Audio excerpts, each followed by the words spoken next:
And so we've run through all of this. We talked about this before, but one of the main things to know about Love Changes is that it was born out of so much of these two. And there's a lot of playing with perspective, something that I want to kind of play around with. And so far, people are really gravitating to it, which I really love. But with the writing of this book, I told this story, I think, before. But when this one was done and it was time to discuss it, one of my god sisters, Tasha, you can find her down at Brother-in-Law's, and but she read the book and she was like, well, what about Calvin? This is Saran, the central character's first boyfriend.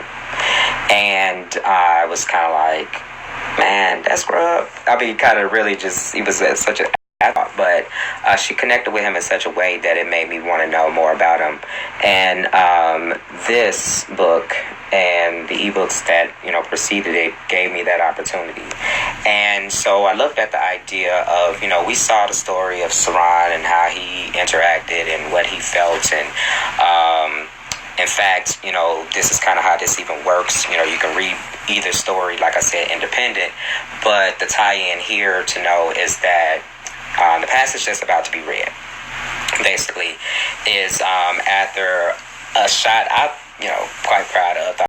I got some good feedback on it. But basically, Saran, Calvin, they had this whole little exchange after a kitchen haircut. And it turns into a really nice night. And the next morning, Saran, being the one that's self-loathing, still having a lot of conflicts with his spirituality and sexuality, feels bad about it and runs off to church. And so he goes to church. We won't go into a whole lot of detail, but he goes to church and he has experience that he has had so many times that it tells him that this is not where he's supposed to be. He's not standing in his truth. He's not being who he's supposed to be. He is not loving himself, just even in the act of what he was subjecting himself to every week. And somewhere in there, he realizes that, man, I'm out here begging for love, and there's this guy that loves me. He showed me that he did last night. So after a whole lot of stuff, he goes back. And so I thought it was interesting in the writing of this, and got some insight myself, in this. I wanted to see, what did Calvin's day look like that next morning? Because, to paint the picture, they had sex, but they, just were totally vulnerable with each other, and they, kind of really, they just knew that they were. And so, I, thinking now as Calvin, feel some kind of way like, man, I put all of myself out there. And so I wanted to look at that and what that would look like for him. So this is from Calvin's section. The book is divided into 4 sections. And it is actually, and I'm loving these chapter titles, kind of proud of those, God Power, Passion and Promises. Calvin woke up feeling so good and so satisfied. Good morning, he said while pulling Saran closer to him as they lay in the bed the next morning. He had everything he ever wanted in his arms. Saran moaned in response. Is that a good or a bad Definitely a good Saran shuffled warmth into Calvin's chest. I can make us breakfast and just lay here all day, Calvin muses in his head. His thought and plans for the day are interrupted by Saran, who breaks his embrace and moves to sit on the side of the bed. Calvin reached out and caught his lover by the waist. He got himself in an upright position behind Saran. To him how great Saran's skin felt against his lips. Calvin kissed the back of Saran's neck. I wish I didn't have to let you go, he whispered into Saran's ear. Calvin felt Saran go very still, very stiff. What was that about? He asked with a nervous laugh. Nothing. Saran moved to get up, but Calvin's arms tightened of their own accord. He couldn't let go. Not now. Not after last night. Come on, man, he said, a little agitated. After all of that, you still won't drop your guard around me? Saran sat still, aside, and slackened his arms. Calvin had to do something. As he sat there naked in this moment, he knew there was only one thing he could do. The truth was all he had.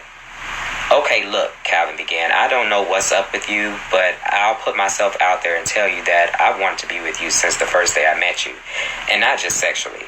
I mean, I had a great time last night, no doubt, but I like being around you. You just make me feel good. Maybe there's a better way to say it, but that's how I feel. I was hoping that you felt the same way. Everything stopped as Calvin waited, prayed that Saran would reciprocate his words, his love. He felt himself falling apart from the inside out. A fear he couldn't fathom rose in him. He wouldn't find himself stuck again. It hurt so much, but he had to let go. Saran wasn't his, and he was tired of trying. Calvin got up with a heavy sigh and made a slow, sad stride to the bathroom. Fuck this shit, he thought, closing the bathroom door behind him. He slammed the lid of the toilet down and cleared the shelf in one angry swing of his arm. Calvin reached up for the shower rod, ripping it down. He found himself tangled in emotions and the blue and green checkered shower curtain. He slipped and sat down hard on the side of the tub, somewhere outside of the bathroom. The soft sound of the apartment's front door closing brought his head up to see himself reflected in the full-length mirror mounted on the bathroom door. Raw, naked, empty of emotion, alone. Calvin gathered whatever was left of himself and prepared his heart for what lay beyond the disaster that used to be his bathroom. He sadly swept away the pillows and stripped the bed, undressing the passionate promises of the previous night as he went in search of another blanket. He found only a brown and gold Afghan. He wrapped himself up and thought of praying, but all he could manage was the groan of a wounded animal as he lay back down to avoid the day and the disappointment. By that afternoon, Calvin had given up on sleep and decided to try again.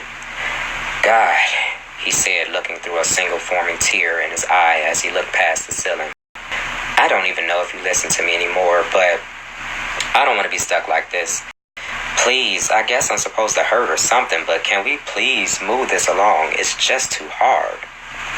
God didn't answer him. He felt his prayer ebb away, following what he knew was love last night. Well, what he thought was love, he had hoped it was. His train of thought was interrupted by the vibration of the cell phone he had been ignoring all day, but now it was beyond irritating. Rather than throwing the $600 investment against the opposite wall, he picked it up, intending to ignore the phone and turn the phone off. The rotation of the world halted when he looked at the caller ID. He took a breath and... Hello? Calvin, can I please just come over so we can talk? Saran asked wearily through the phone. Hell no, he thought, you gaming little tease. Yeah, Calvin sighed into the phone. After 45 paces throughout the house, Saran was there at the door. He didn't look right. All of Calvin's resolve was in the wind, standing there in his boxers with the 5 o'clock shadow. Calvin looked down on a scared and confused-looking little man in a pressed heather gray suit. His manhood wouldn't allow him to reach out and pull him close, but it didn't matter. Saran squeezed himself into his chest and took Calvin into his arms. I'm scared, Saran said in an exhausted whisper. Calvin's blank expression stayed on post, but his arms completed the embrace. I'm tired. In time, Calvin led Saran by hand through the apartment, but Saran stopped at the sight of the bathroom. Then Calvin swallowed hard as Saran saw the discarded bedding. Calvin began and stopped. Instead, he continued to the bed, sat, and turned back to Saran. Saran looked back with an indiscernible look. Man, look, you left, Calvin said with an exasperated sigh, and I got really mad.